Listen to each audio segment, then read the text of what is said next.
Well, what's going on YouTube? Josh here checking in. Sorry it's been a while since I've posted a video. I've been studying for my board exams in medical school and that's just been pretty hectic. So that is over and the videos will resume. So this video I just wanted to touch on my last training cycle and go through my last powerlifting meet. So this training cycle was 7 weeks long. It was a little shorter than I like, but that's just how it worked out with the timing of this meet. So what went well, what did not go well? Basically, my bench overall throughout the training cycle was feeling pretty good. I did make some modifications to my bench where I basically decided to tuck my elbows a little bit less. I found that I was kind of forcing it, and I found that as a result of that I was able to be much more powerful, and by the end of my training cycle I was making some pretty good rep PRs in the 2 and 3 range, which generally translates for me pretty well into a 1 rep max, which was actually improved in this powerlifting meet. So the other lifts, my deadlift was feeling pretty good. It was probably about as it normally feels. You know, nothing too great, nothing too bad. I was making some rep PRs with that as well, so that was good. And then squat. So basically, I've been dealing with an injury. I wasn't really sure what it was. I have a tear in my sartorius muscle. So I will make a separate video talking about that, but I actually got the MRI after this powerlifting meet, so I competed in this powerlifting meet with a torn muscle in my hip. So this whole training cycle, my squats were feeling pretty off. I basically did not have one training session where my squats felt, you know, on point. Every session was a big struggle, but somehow in the higher intensity phase of my training, I managed to not miss any lifts, which was really just a matter of willpower. There were a lot of grinds, there were a lot of ugly reps, but somehow, despite having this injury and this really pretty bad hip pain, I made it happen. Alright, so let's talk a little bit about the powerlifting meet.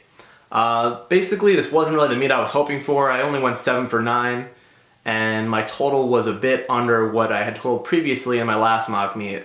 All in all, you know, it went okay, considering the fact that I was competing with a torn muscle that I didn't even realize I had a torn muscle at the time. So let's just go right through the lifts. I opened up my squat at 391.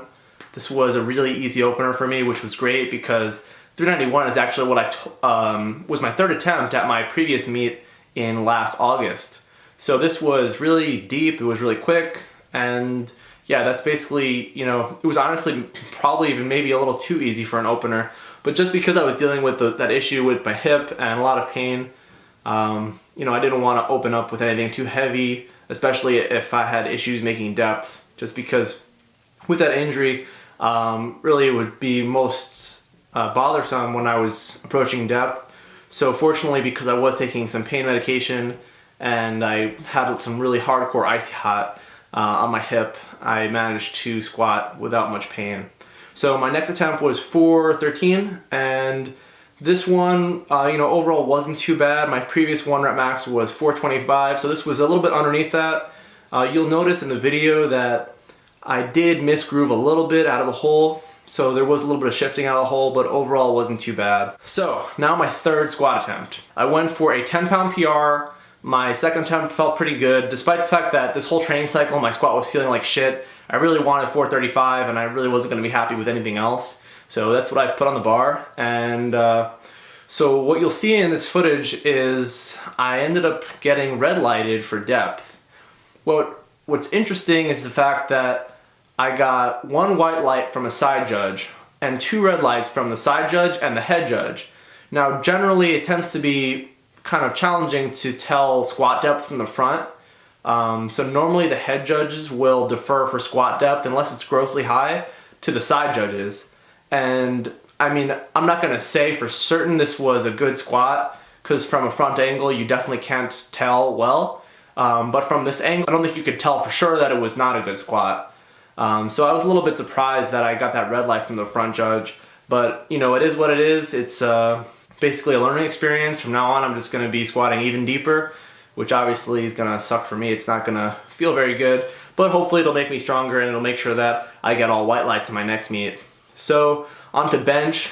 When I was warming up, I was just taking a look at how the women's flight was doing, and all the commands were super long.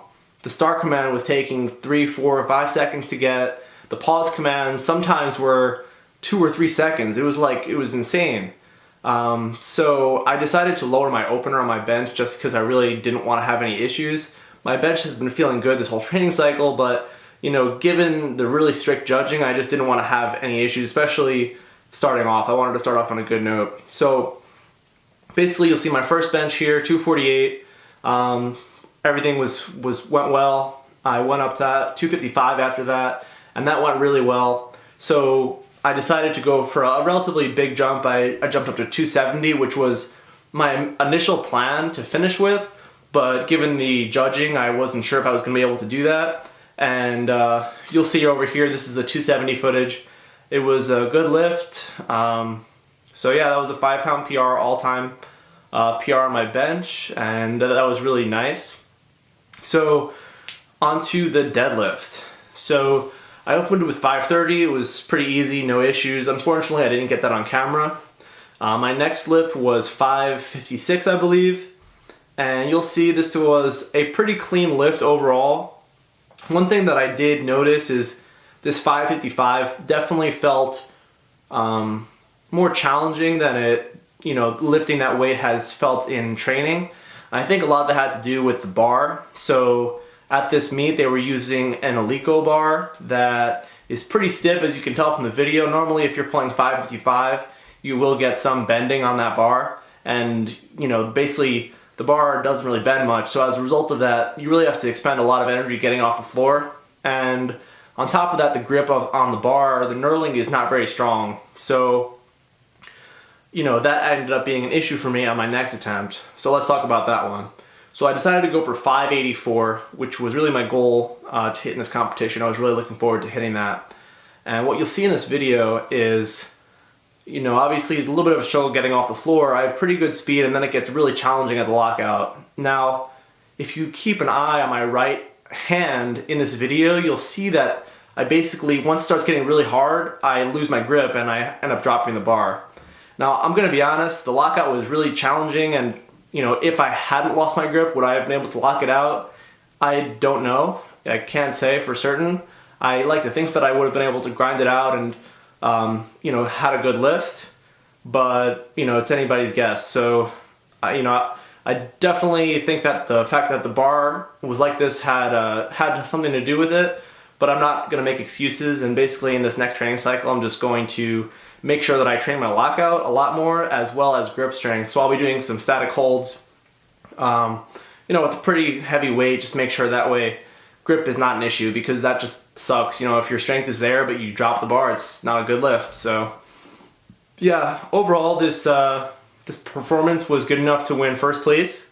And it was actually the first time I got drug tested, so maybe I'll talk about that in a different video. Anyway, this video is getting way too long. If you guys like this video, if you have any questions, comments, please put them below. And if you're not a subscriber already, guys, subscribe. Anyway, I'll catch you guys next time. Peace.